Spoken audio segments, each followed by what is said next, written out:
does not want to roll. I would be happy driving this thing every single day.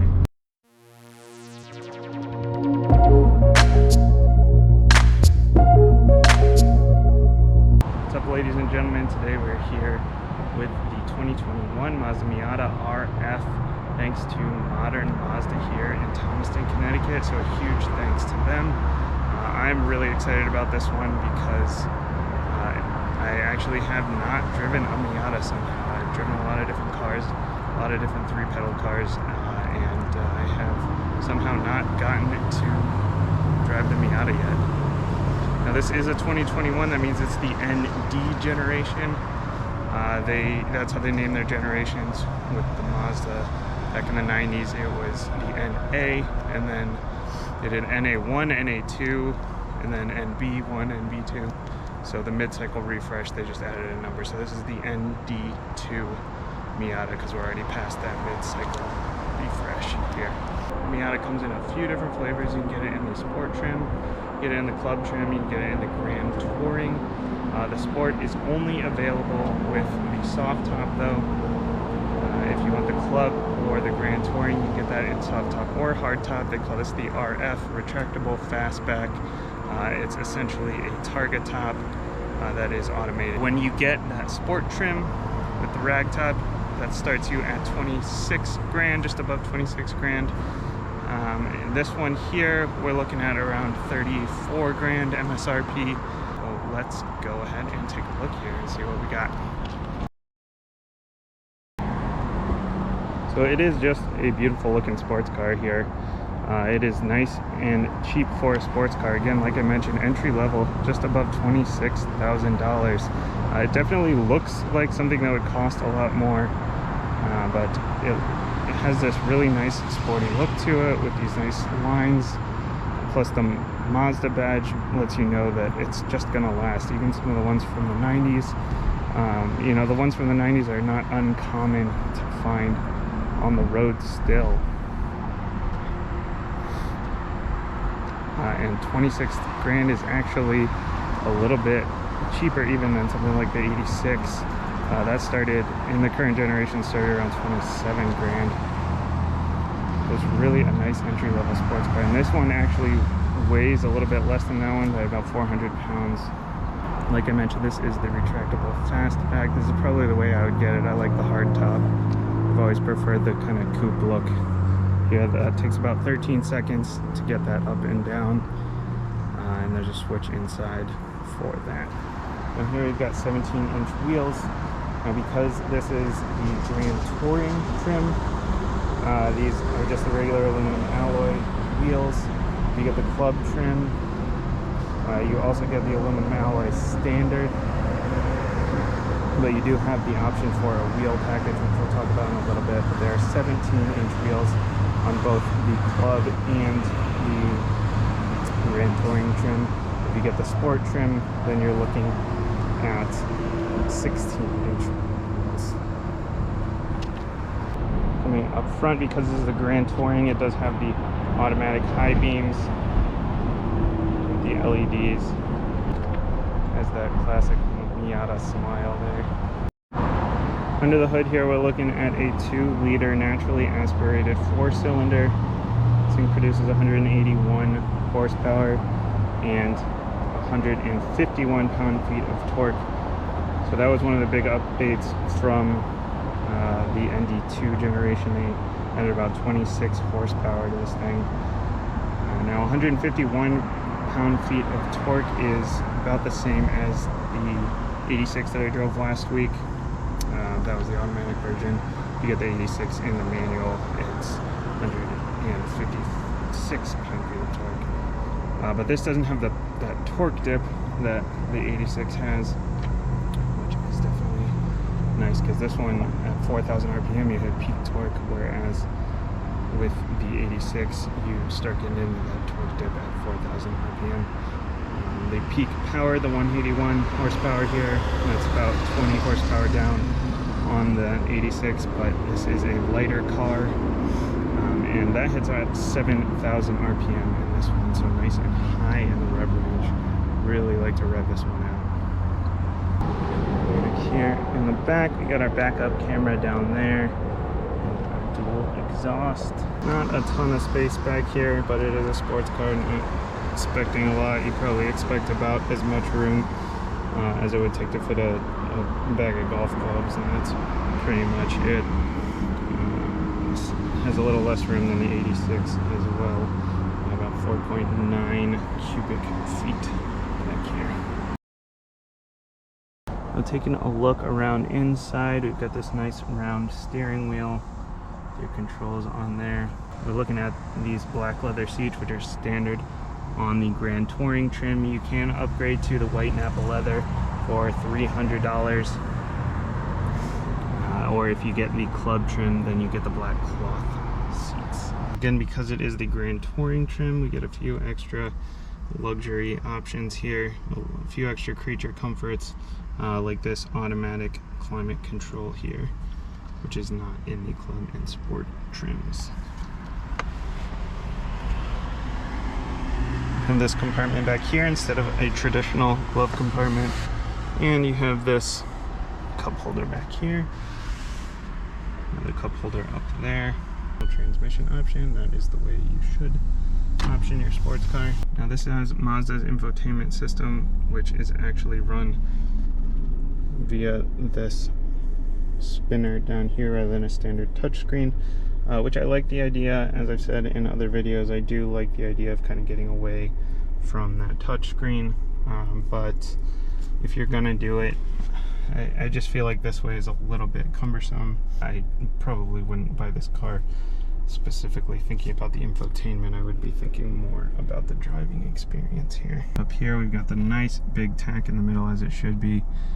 Extra information there on the left, that's digital, and then on the right you've got your speedometer. Alright, let's go ahead and take this thing for a ride. We've got the manual handbrake, always nice. Manual transmission, always appreciated in a sports car. The clutch pedal is very light. It's not, it feels like I could use a little bit more feeling there, that'd be nice, but you know, it's not quite as light as something like the Corolla, where you just cannot figure out where the bite point is without driving it around a little bit. This one is still pretty obvious where the bite point is. The shifter feel is excellent. It is nice and notchy. It's very solid. Requires a little bit of force to get it into gear, and once it's in gear, you know for sure it is in gear. There's no ambiguity at all, no slop at all. It's excellent.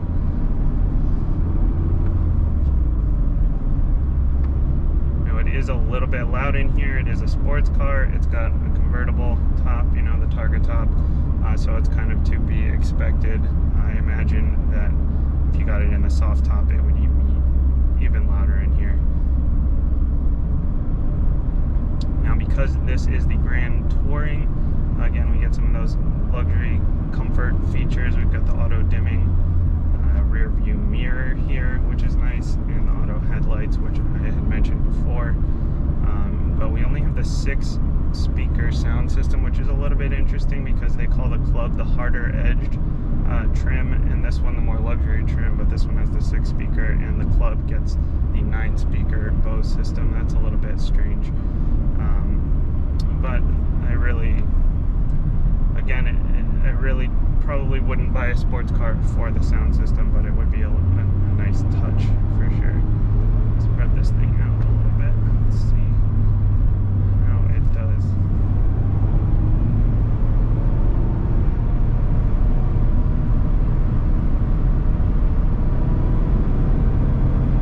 Nice twisty road. This thing feels great. I know people talk about this being a slow car that you drive fast, which I talked about a little bit in the last video with the 86. But with this only being about 2,400 pounds, with the hard top it's about 2,300 pounds if you get the soft top. 181 horsepower is more than enough to get this thing moving.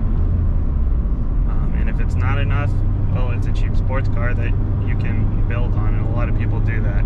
You go to a track, a lot of times they'll have spec Miatas. They just buy, you know, a cheap Miata and throw a bunch of parts at it.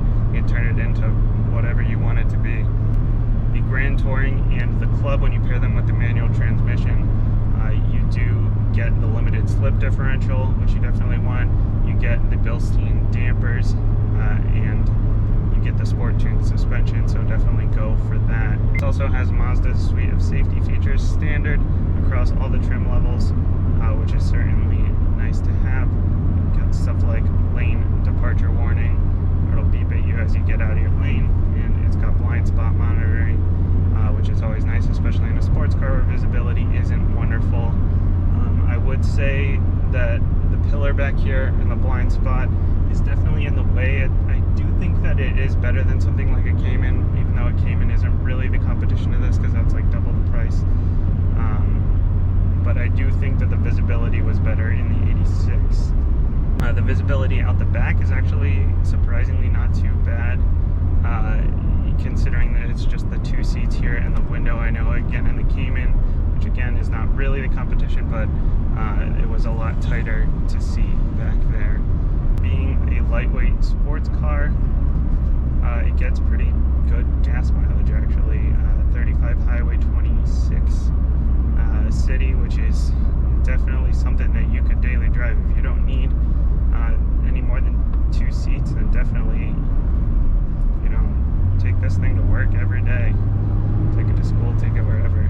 Now, one option you cannot get with the Grand Touring, but you can get with the Club model, is the seats and wheels and brakes package. So it basically gives you the Recaro seats, which are a little bit sportier. Hopefully they're not quite as tight as the ones in the Fiesta ST. Those in the Fiesta ST felt like I needed new kidneys after I was done driving around in that thing. But it gives you those seats, and it gets you the bigger Brembo brakes, which are always nice to have if you're a fan of spirited driving, and it gives you the BBS forged wheels instead of the aluminum alloy ones that are on this one, still 17 inches. So it is tight in here. I'm 5'7". I've got some space, not a whole lot of it, unless you want to be driving around with the top off. If you're any more than maybe 5'8", 5'9", it's probably going to get a little tight. I know that's one of the biggest issues with the Miata. The steering is definitely on the light side, but it is very responsive. This thing does not roll. It does not want to roll, which is great. It really feels nice in that turn. I know some of the older Miatas, I've heard that the back end kind of flops around as you go through hard turns. This thing just handled that so well. Mazda likes to talk about their 50-50 weight distribution, so the front and the back end are about even in terms of weight. So it's got a low center of gravity, 50-50 weight distribution, and it really just handles itself so well because of that great balance. And because this clutch pedal is light, it really means that you can drive it in traffic without too many issues. You know, as I've said in other videos, you know, people complain about driving manual in traffic, but this thing would be perfectly fine in traffic. It's pretty light, but still has some good feelings to it. So there you have it. This thing is just so much fun to drive. I mean, people rave about it, but you've got to experience it for yourself. If you can find one nearby, definitely get the 3 pedals. That way you can have a little bit more control over revving this thing out. You know, play with that red line. The red line is up to about 7,500. They upped that when they went with the ND2 from the ND1. So again, you want the 3 pedals because then you get that limited slip differential, which you definitely want to have, and the Bilstein dampers and the sport tuned suspension, which are definitely things that you want to have in a sports car. And again, that is not available on the sport trim. You have to get the MX or the Club. If I were to spec mine, I would probably go with the Club trim and get that wheel and seat package with the bigger brakes.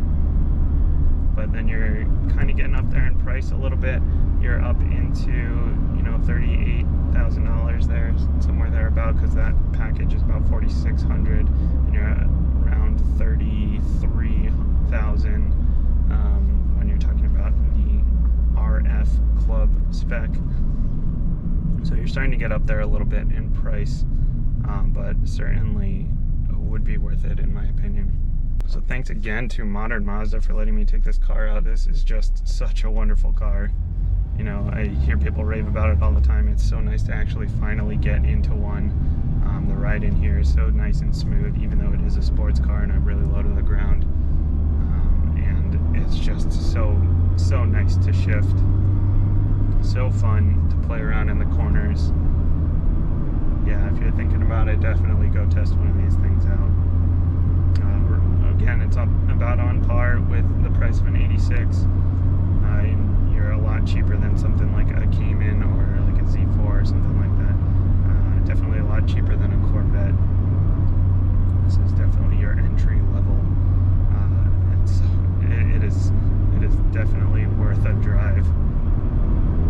I would be happy driving this thing every single day. So thanks again to Modern Mazda for giving me this opportunity. Go see them for your Mazda needs. If you need 4 seats, check out the Mazda 3 or Mazda 6. Mazda 3 you can still get in manual if you get the hatchback. Definitely check that one out.